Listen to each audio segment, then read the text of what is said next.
So by far the biggest problem I think this car has right now is this. This carburetor was brand new, I'm guessing about 5 miles ago. And look at the inside of that float bowl. It looks like a festival toilet. It is disgusting. Varnish, rust. This is suboptimal to say the least. So this needs to be cleaned out. I think that's priority number one. It also makes me think the fuel tank may well not be clean enough. I mean, duh. I'd say that's a pretty steady idle. The choke is all the way out, or all the way in, depending on how you want to look at it. And it's idling really sweetly. And it seems to respond well to throttle as well.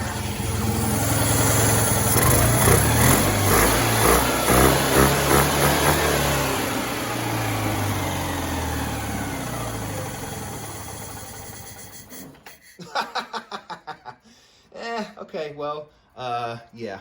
Well, my beautiful idle is gone, and I cannot get it back, no matter what I do. So this is an important data point, because what this tells me is that the engine, the way that it is, can sustain a really sweet idle. It's quite capable of it. But something about that carburetor, it's the inconsistency of it that makes me really suspicious of it. So I'm going to swap on the old carburetor and see if I get different results. I might make a hybrid with the top of the new one and the bottom of the old one. We'll see how it goes. I tried the old carburetor, it was worse. So I didn't want to persist with that, and I put the new one back on, and it's just at higher RPMs. It runs like it's running lean. It just it runs okay, but it feels lean. So, and there's so little adjustment on that carburetor. There's a volume screw at the bottom, and that's about it. There's not a whole lot you can do to adjust it. And the only way I can get it to idle is with that volume screw all the way in. So there's a lean condition. I'm pretty sure of it. The other thing that I don't like about driving it is this. This is the accelerator. Now, it has a little ball joint up here, and it just like clips into the floor, the bottom there. And watch this. Now, if I use the accelerator before long, it just like completely comes apart at the floor level. I'm like, that's dangerous, right? That really shouldn't happen. I've literally just moved the car, and it's idling perfectly. So riddle me this, right? This is just, all right. This is so weird. Right, I'm gonna get in the car. It's on a slight hill. I'm gonna go backwards, bring it out down to the flat. Okay, it's on the flat. Doesn't want to idle. Doesn't want to idle. Doesn't want to idle. If I go uphill,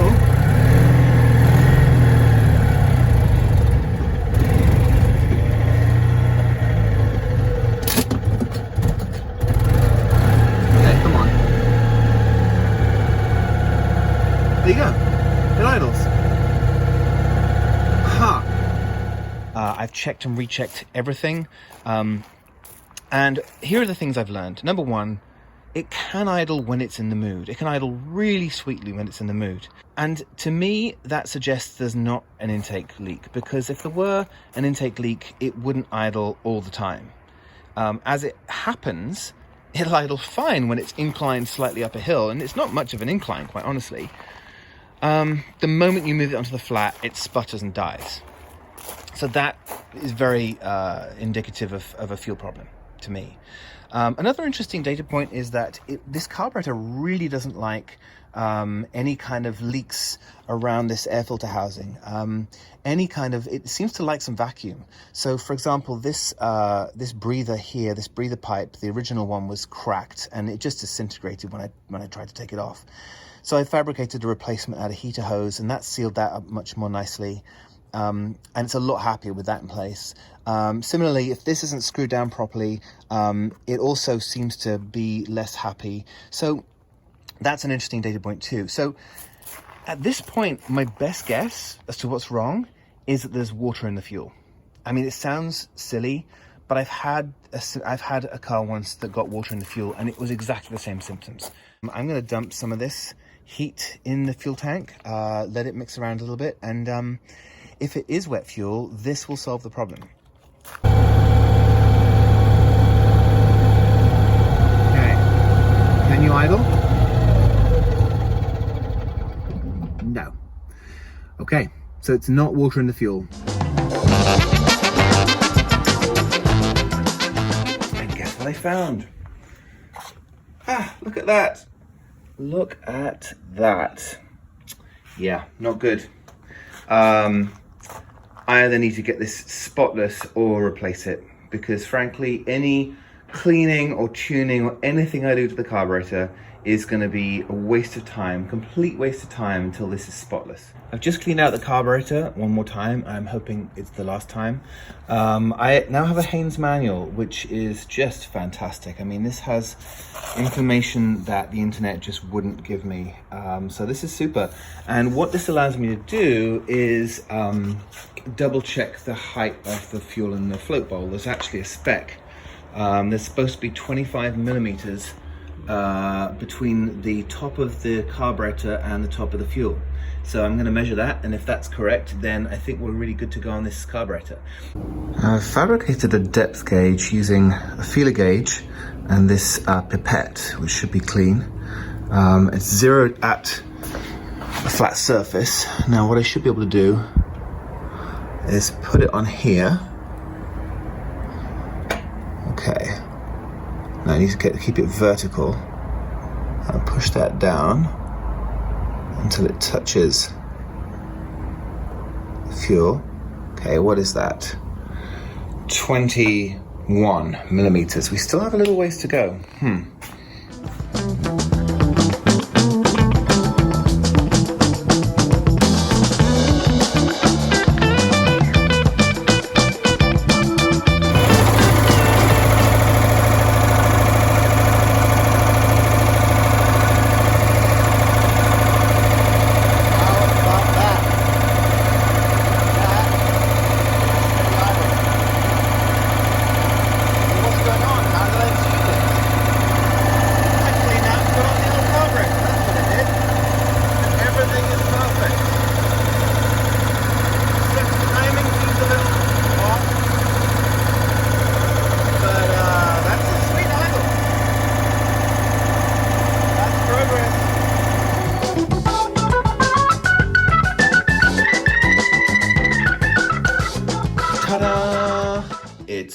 Some new parts have arrived.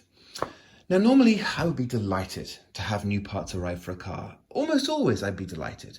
For example, the shock absorbers on this car, the front shocks are so bad.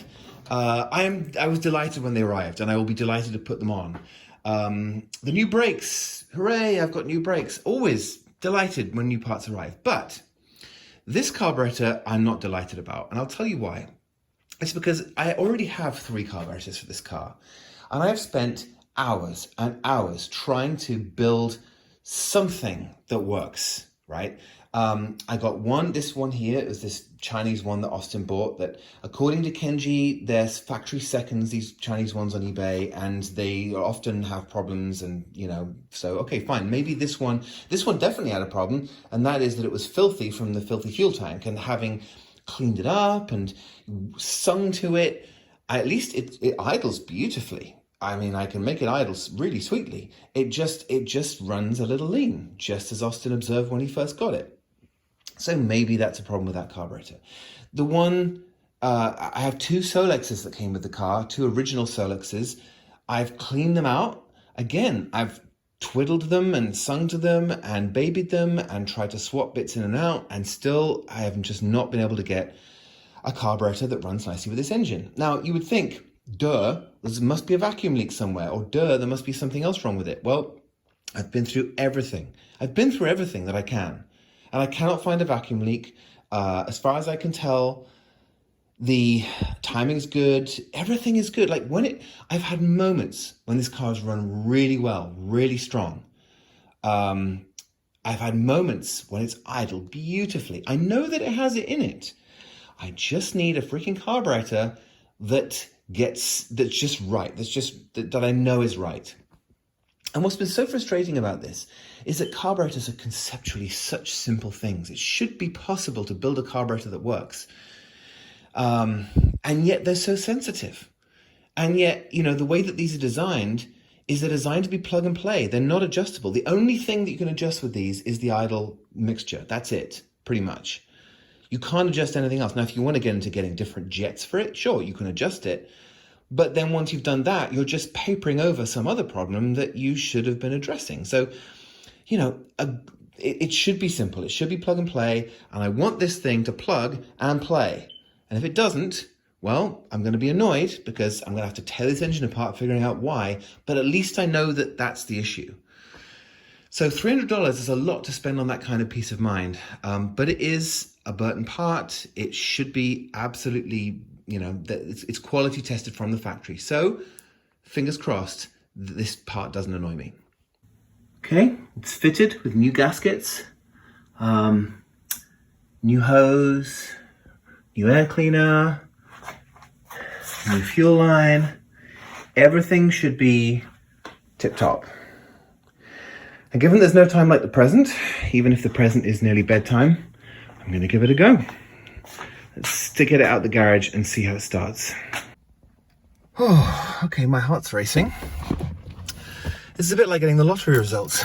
All right, I'm going to turn it on. The float tank will be empty, so it's going to take a while to get that full up.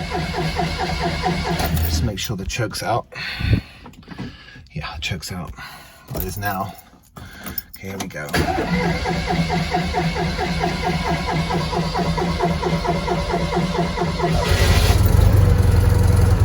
All right.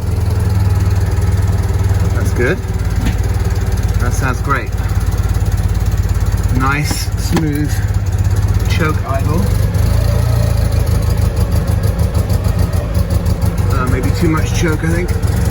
Yeah.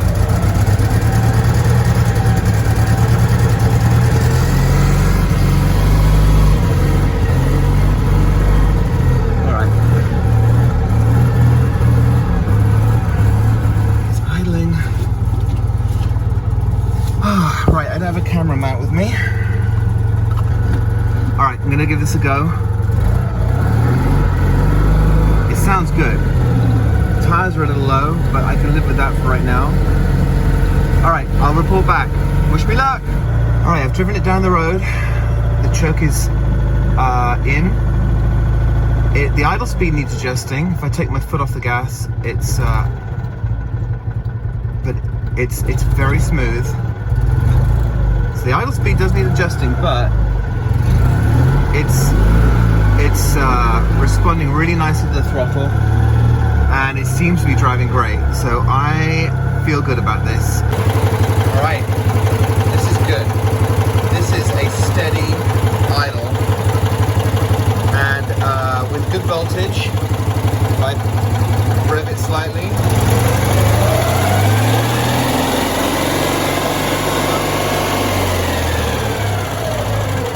it's obviously charging nicely, so that's good. Settles back down to idle about the right speed. That's good. Well, this is a milestone. This is a milestone. Where am I? I'm at the gas station half a mile from my house that I failed to get to the first time I took this car out for a drive 6 weeks ago. It's made it up the hill and I'm at the gas station. Let me show you, I even put on the bonnet to celebrate. The hood's on. There's the gas pump. There's the man behind his little desk. I cannot believe I made it to a place. This car drove to a place. I just filled it up with gas. And guess what? Look at that. My gas gauge works. That light works. It starts. It starts. And it idles. Well, I made it home. It's home. Coming down the hill, the brakes smell a bit. There might still be a bit of front brake work to be done. There is. I haven't done the front brakes yet. Yeah, it's I have an inkling that it could be a little bit more responsive. It's just, I feel like it's so close. Anyway, I'm going to bed. This has been a good day.